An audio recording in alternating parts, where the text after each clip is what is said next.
Que voulez-vous? Je suis faible, mais je me suis complètement faite à l'idée. Bonjour à tous et bienvenue dans une nouvelle vidéo qui, comme vous l'aurez vu, sera un book haul. Oui, je sais, je vous en ai présenté un il n'y a pas très longtemps sur la chaîne, un book haul en prévision de mes lectures de cet été, alors on va dire que celle d'aujourd'hui, ce sera en prévision de la rentrée. Ça, c'est juste au cas où il fallait trouver une excuse au craquage du jour. Parce que oui, là, on est vraiment sur du bon gros craquage. Mais du craquage qui, ma foi, m'a vraiment rempli de joie, puisque vous verrez aujourd'hui, il y aura pas mal d'auteurs chouchous. Je vous en dis pas plus et je vous montre tout de suite mes derniers achats qui ont été assez conséquents, voire franchement conséquents. Mais avant de vous montrer les livres sur lesquels j'ai craqué, je voulais tout d'abord vous présenter un premier roman que pour le coup je n'ai pas acheté mais que j'ai récupéré chez mes beaux-parents comme c'est assez régulièrement le cas. Et ce roman, il s'agit de Le Serpent majuscule, le dernier roman de Pierre Lemaitre aux éditions Albin Michel.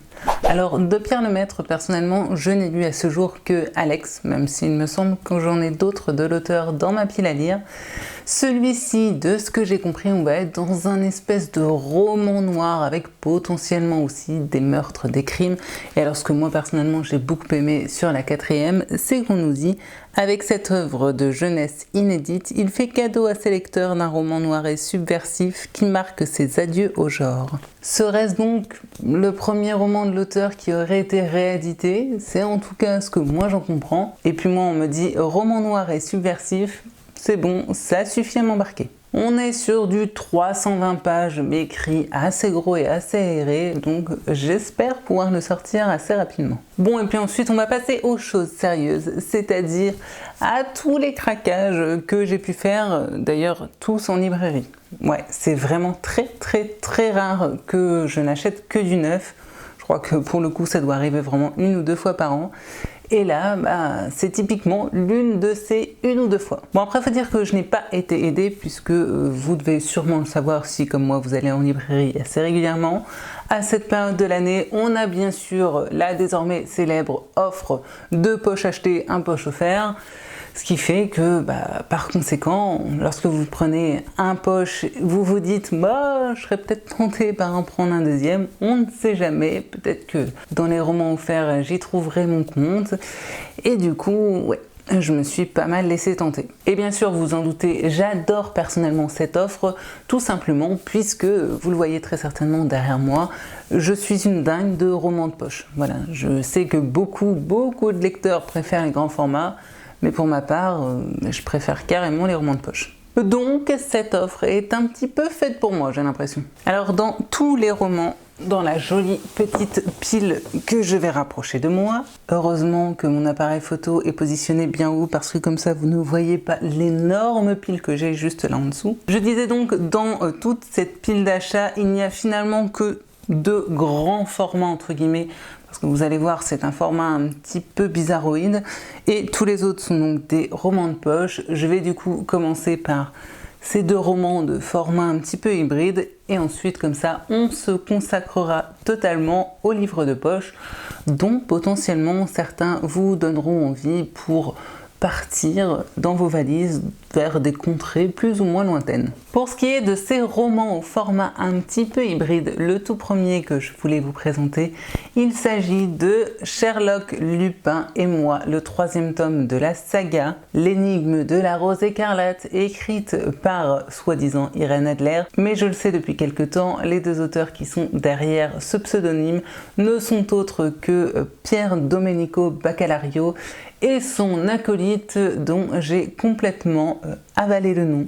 Donc je vous le mettrai là juste en dessous parce qu'il s'agit d'un nom italien et que j'aurais très peur de l'écorcher en plus. Ah, et j'ai oublié de le préciser, mais c'est chez Albin Michel Jeunesse. Je disais donc, ce roman, c'est le 3e tome de cette saga. J'ai bien sûr lu les 2 premiers tomes et j'avais beaucoup de mal à trouver en librairie ce 3e tome. J'ai donc fini par le commander. Autant vous dire que pour ce qui est de les trouver en occasion, ça n'arrive jamais.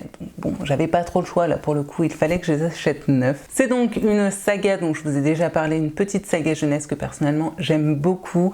dans laquelle les auteurs ont imaginé que Sherlock Holmes, Arsène Lupin et Irène Adler auraient été amis durant leur jeunesse et bien sûr auraient vécu moultes aventures plus trépidantes les unes que les autres autour de différents mystères et enquêtes à résoudre. Alors non, je ne lirai pas le résumé parce que très sincèrement, je trouve qu'il n'y a aucun intérêt. Sachez juste que l'on va une fois de plus être avec ce trio infernal et que l'on va vivre une petite aventure et résoudre au passage une petite enquête. Ah oui, et autre petit truc plutôt cool à savoir, ce tome-ci, tout comme le deuxième d'ailleurs, se déroule à Londres. Puis j'ai pas besoin de rappeler à quel point j'aime cette ville. Si, j'ai encore besoin de vous le dire? Bon bah j'adore Londres. Bon et puis du coup, étant donné que ce livre se lit extrêmement vite, vous vous en doutez peut-être, par la même occasion, j'ai du coup acheté le tome 4 de Sherlock, Lupin et moi, La cathédrale de la peur, toujours aux éditions Albin Michel Jeunesse, toujours écrit par la soi-disant Irène Adler.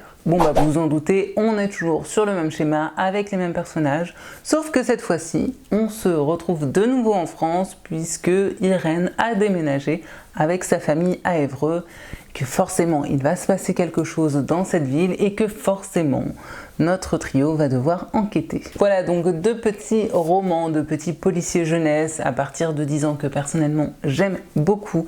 C'est un petit peu des petits bonbons que je m'accorde de temps en temps. J'avais beaucoup aimé les 2 premiers tomes, donc voilà, j'ai très hâte de me faire cela.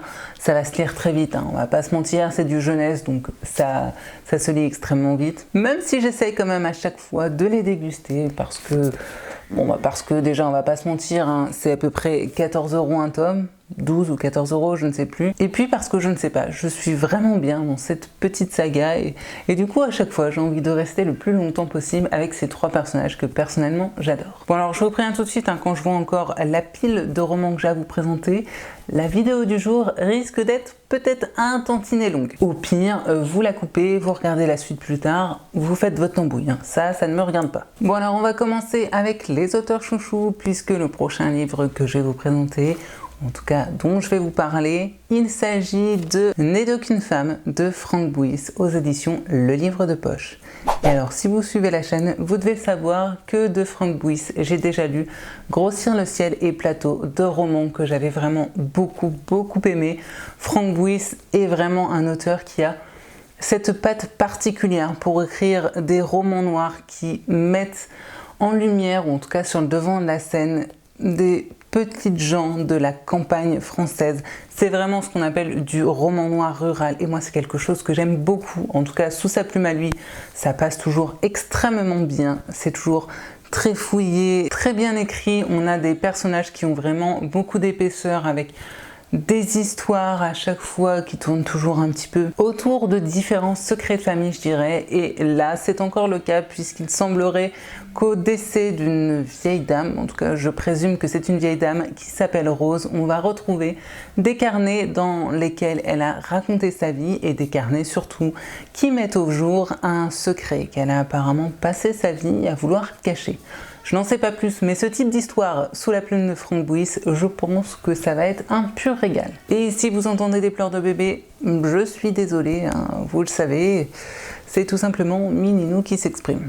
Et je vous rassure tout de suite, hein, il n'est pas tout seul. Et puisque lorsque l'on aime un auteur, on n'en a jamais assez, je me suis également procuré Orpheline de Franck Bouis aux éditions J'ai lu. Et alors là pour le coup ça va être une vraie découverte puisque de ce que nous dit la 4e, on va être sur un Franck Bouis qui s'est essayé, ou en tout cas c'est la première fois que je lis ce type de roman sous sa plume, au genre thriller policier, puisque dans cette histoire, on va se retrouver avec un tueur qui apparemment est vraiment bien glauque, bien noir, qui a massacré des femmes, qui du coup fait régner une ambiance extrêmement pesante sur une petite ville, et on va surtout suivre un duo d'enquêteurs qui va forcément devoir mettre la main sur ce tueur, chose qu'ils ont un petit peu de mal à faire. Donc voilà, un tueur, un duo d'enquêteurs, une enquête et la plume de Franck Bouis. Normalement, tous les ingrédients pour me plaire. Par contre, c'est un petit roman, il est assez court, donc j'espère que l'histoire sera pour le coup assez développée. Je ne sais pas, mais j'ai vraiment très hâte de m'y plonger. Le roman suivant, je vous avoue que j'ai eu un petit peu de mal à le trouver et pourtant il est sorti il n'y a pas très longtemps en poche, mais justement je pense que c'est dû à son grand succès, que par conséquent les stocks étaient généralement au plus bas et que j'ai eu beaucoup de mal à me le procurer, mais j'ai néanmoins réussi à mettre la main dessus et il s'agit du Bal des Folles de Victoria Mass aux éditions Le Livre de Poche. Ce roman, j'en ai tellement entendu parler, vous pouvez même pas savoir. J'avais très envie de le découvrir puisque l'on va être ici avec une histoire qui va tourner autour de la psychologie, on va dire, puisque ce roman raconte comment à la fin du 19e siècle, un docteur très réputé qui travaillait à la Salpêtrière organisait des bals afin de montrer aux personnes de la haute société les femmes qui étaient enfermées dans son hôpital psychiatrique, des femmes qui pour certaines, je suppose, étaient véritablement folles, ou en tout cas avaient certains problèmes psychologiques, psychiatriques plutôt, mais d'autres que l'on enfermait là à l'époque un petit peu pour un oui, pour un non. Oui, parce qu'il n'y a encore pas si longtemps que ça, hein, disons que lorsqu'une femme refusait de faire ce que son mari lui demandait, elle passait vite pour une hystérique et du coup on l'enfermait dans des hôpitaux psychiatriques. Ça, ce n'est qu'un exemple parmi tant d'autres. Toujours est-il qu'on est sur un roman très court, je vous avoue que je ne m'attendais pas à ce qu'il soit aussi court, mais j'en ai entendu, je pense, que du bien. Le thème, la thématique m'intéresse énormément, donc vu sa petite taille, vous pouvez être sûr que celui-ci, il va y passer très vite. J'espère juste du coup accrocher à la plume parce qu'on va être, je suppose, dans un roman très contemporain avec potentiellement une plume très blanche. Si la plume est très froide, très clinique, ça risque peut-être d'être un petit peu compliqué pour moi. Je ne sais pas, ce sera la découverte. L'auteure suivante, je l'ai découverte il n'y a pas très longtemps avec un roman qui m'avait énormément plu. J'avais du coup très envie de la lire dans autre chose et là encore c'est un roman dont j'ai entendu énormément parler et là encore dans des termes très élogieux. Ce roman, il s'agit donc de La deuxième femme de Louise May aux éditions Pocket. Il me semble, si j'ai bonne mémoire, que dans ce roman on va être avec un récit un peu particulier, écrit à la première personne, où on va être vraiment dans la tête du personnage principal qui est une femme qui est vraiment pas bien du tout dans sa peau, qui, disons-le clairement, ne s'aime absolument pas, jusqu'au jour où elle va rencontrer un homme qui pour elle est l'homme de sa vie. Tout se passe apparemment bien, jusqu'au jour où la première femme de cet homme qui est censée être décédée va refaire surface. Alors, est-ce que elle va vraiment réapparaître ou est-ce que c'est le spectre de cette première femme qui va planer sur leur couple? Je ne sais pas trop. En attendant, j'en ai vraiment entendu que du bon. J'avais beaucoup aimé Les Ravagés de cette même auteure.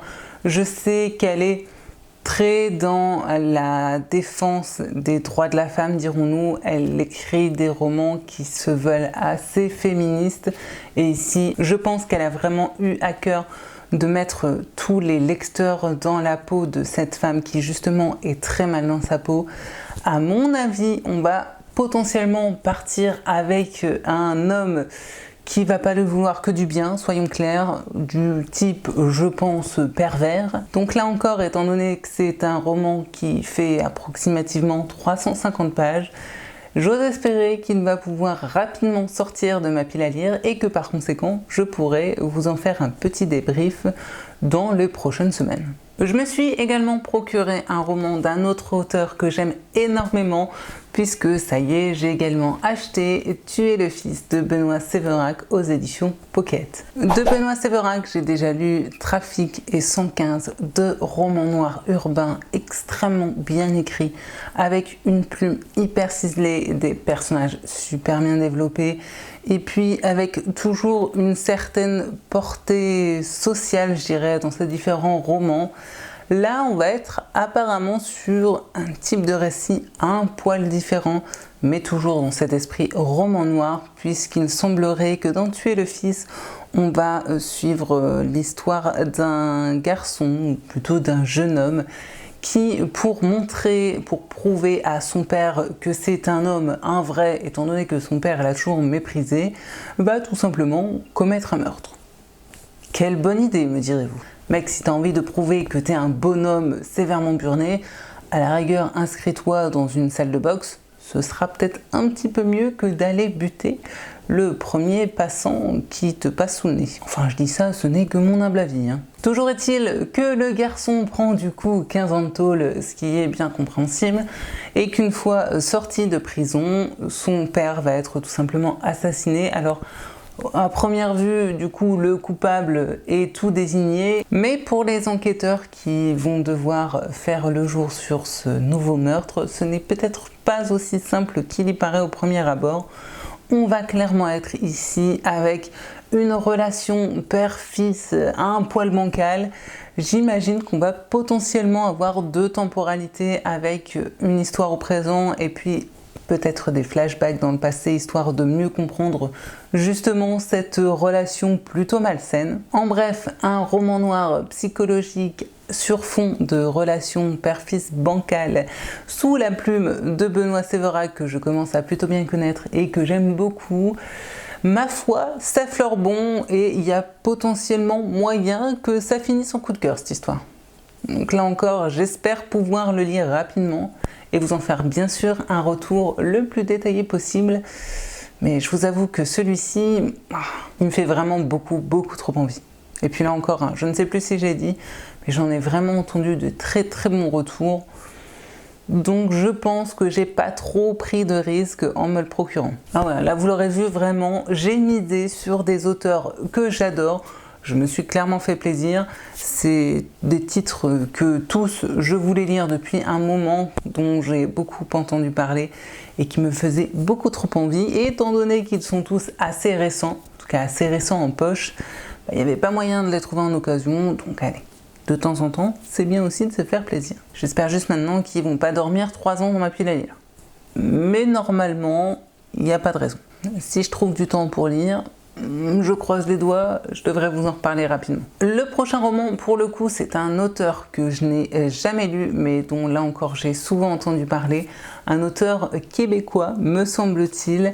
Et ce roman, il s'agit des 7 jours du Talion de Patrick Sénécal aux éditions Pocket. Là encore, il va y avoir une histoire de parentalité, puisque dans ce roman, on va suivre un homme dont malheureusement la petite fille va être retrouvée morte. Elle a été complètement massacrée, violée, bref.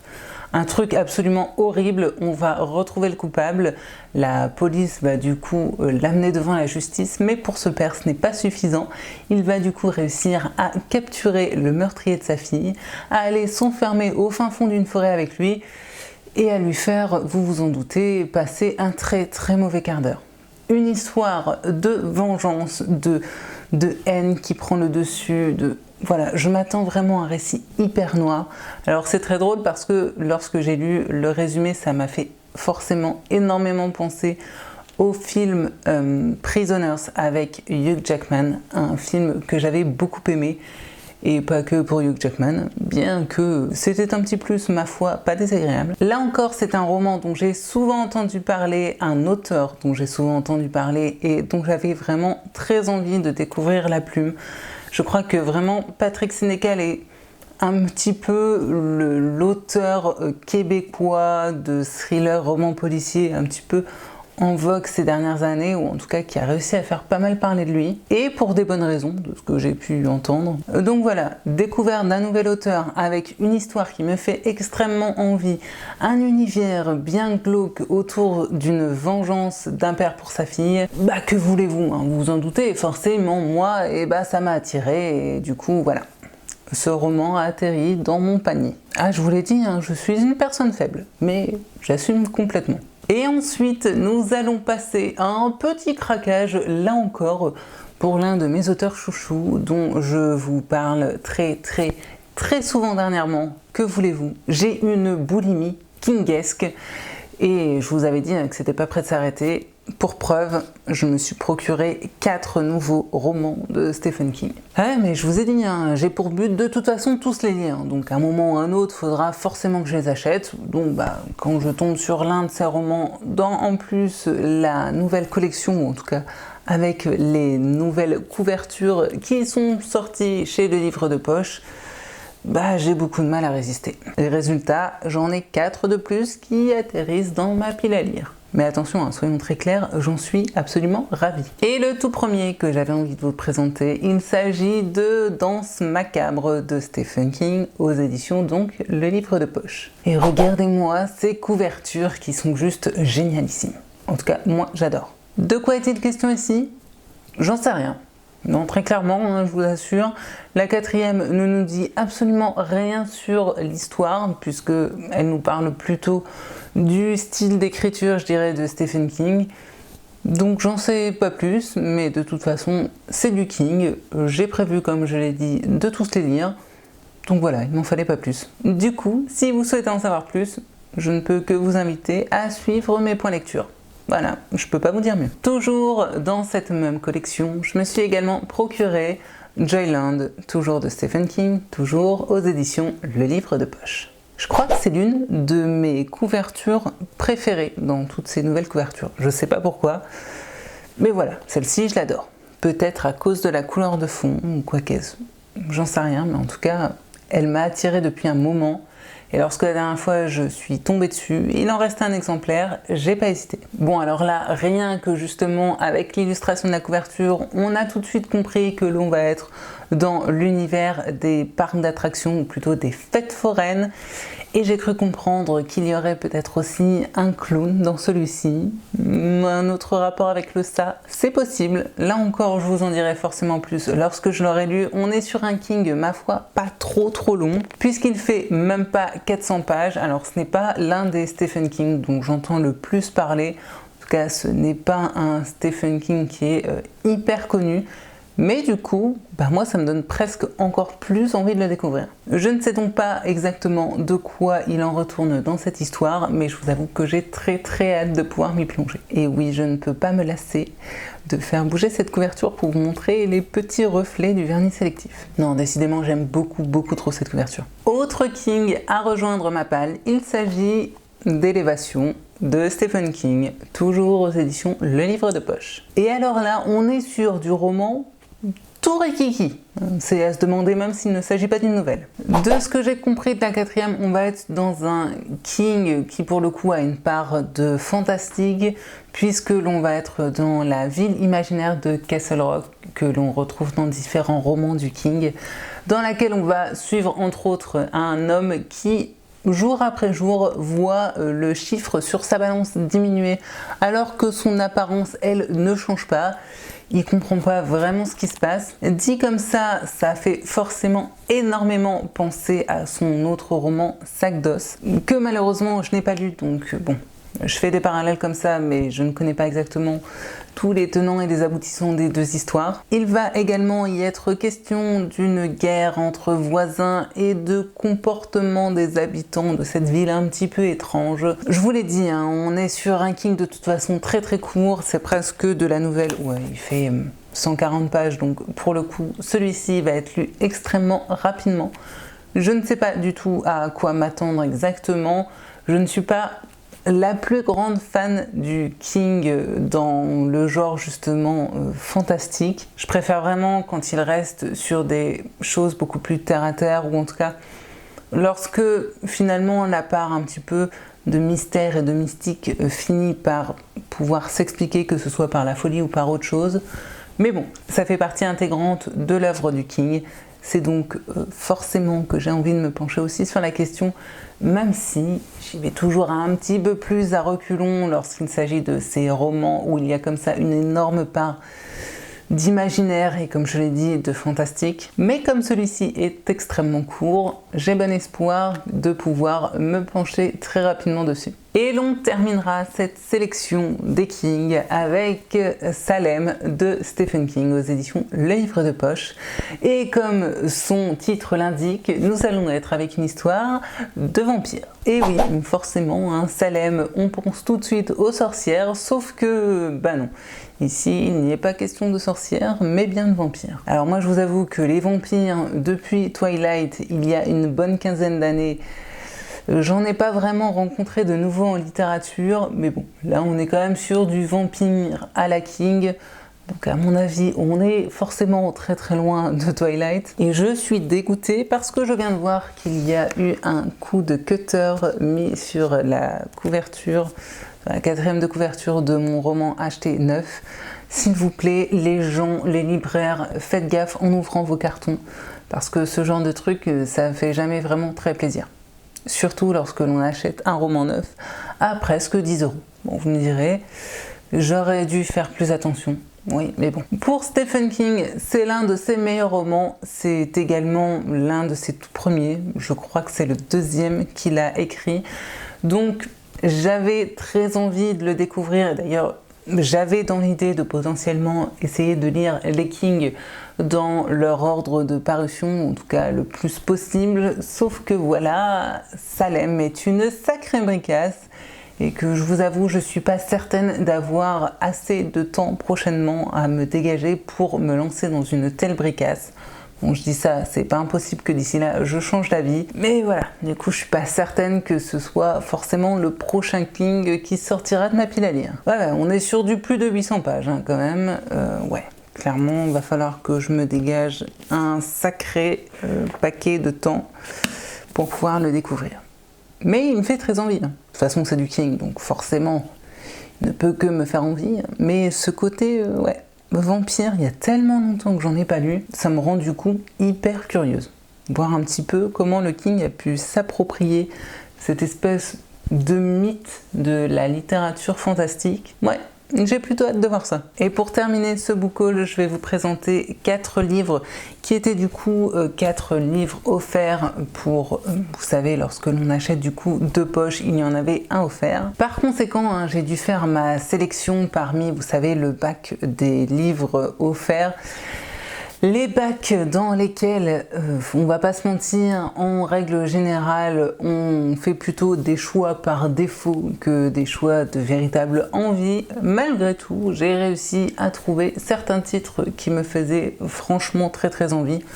Donc on va dire que dans l'ensemble, je m'en sors plutôt bien. Et le tout premier que j'ai pioché dans ces bacs, il s'agit de la collection de Paul Cleave aux éditions Le Livre de Poche. Alors le problème, et je le savais très bien en le choisissant, c'est que la collection est un tome 2 d'une duologie. Et que, bien sûr, vous vous en doutez, je n'ai pas le tome 1 en ma possession.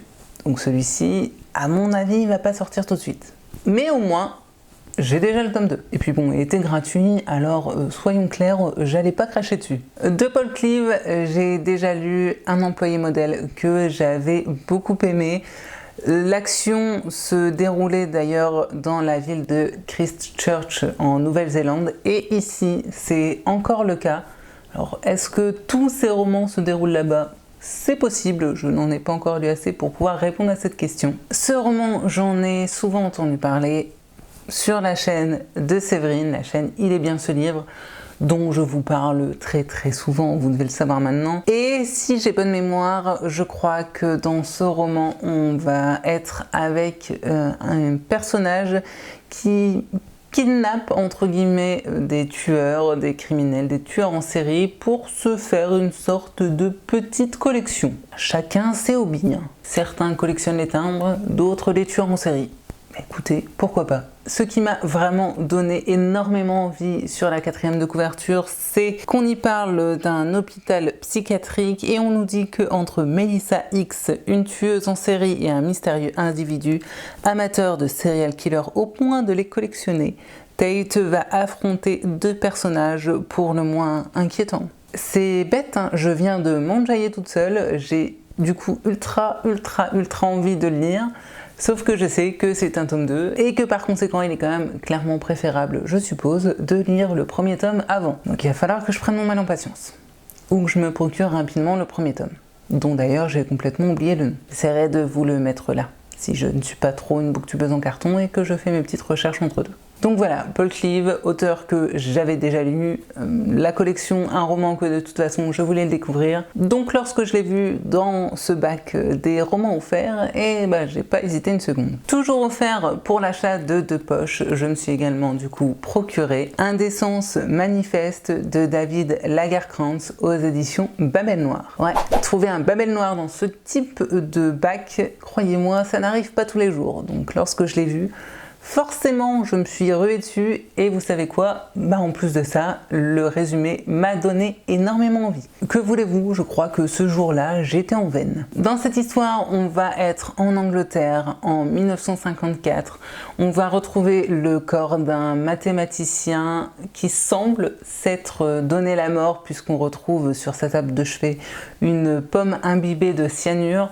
Mais il faut savoir que ce mathématicien avait été condamné durant la Seconde Guerre mondiale à cause de son homosexualité. Et quand je dis condamné, c'est pas juste dire en place publique « Ouh là là, il est homo, attention, c'est une personne mauvaise ». Non, non, on l'a carrément condamné à la castration chimique. Bah oui, forcément, on le sait, les nazis et l'homosexualité, ça faisait pas bon ménage. Bon, en même temps, ils faisaient pas bon ménage avec grand monde, ces gens-là. Toujours est-il que l'inspecteur qui va du coup enquêter sur ce pseudo-suicide va vite se poser des questions, à savoir s'il s'agit véritablement d'un suicide, ce dont il doute beaucoup. Il va également découvrir que ce mathématicien a eu un rôle que l'on a essayé de garder secret durant la Seconde Guerre mondiale. J'en sais pas plus, mais en attendant, moi cette thématique de l'enquête d'un personnage ayant eu un rôle pendant la Seconde Guerre mondiale mais qui a été mutilé, parce que oui, c'est de la mutilation à cause de son homosexualité, enfin bref, tout ça, tout ce résumé m'a clairement donné envie. Et en plus de ça, la quatrième nous dit « Enquête vertigineuse dans laquelle la police tente de décrypter la vie d'un homme passé maître dans l'art du codage ». Là encore, ça me rappelle un film que j'avais énormément aimé autour justement de toute cette science du codage, ou en tout cas du décryptage des messages secrets durant la Seconde Guerre mondiale, un film avec dans le rôle principal Benedict Cumberbatch, un auteur, ma foi, génialissime.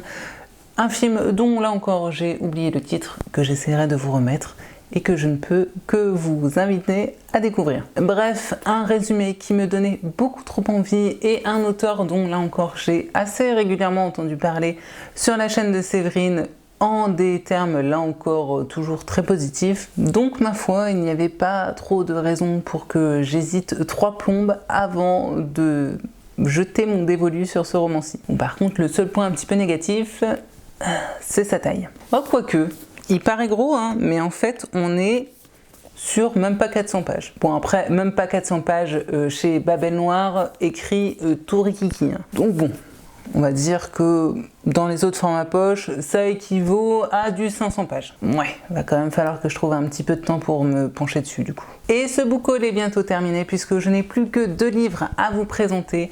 Le tout premier, pour le coup, est tout rikiki et il s'agit de Lady Susan de Jane Austen aux éditions Hugo Poche. Jane Austen, c'est une auteure classique anglaise que j'aime beaucoup. J'ai déjà lu Orgueil et Préjugés, j'ai lu Persuasion qui reste pour moi à ce jour le Jane Austen que j'ai préféré. Et j'avais également lu Emma et de toute façon l'un de mes autres buts, tout comme le King, c'est de lire tous les Jane Austen que j'ai d'ailleurs tous dans ma pile à lire. Donc lorsque j'ai vu celui-ci, que je n'ai pas, et pour cause je pense parce qu'on est presque plus sur de la nouvelle, j'ai pas hésité là encore une seule seconde. Je ne sais pas vers quoi on va aller avec ce Jane Austen et je m'en fiche royalement. Tout ce que je veux, c'est lire un texte de plus de cet auteur que j'aime beaucoup.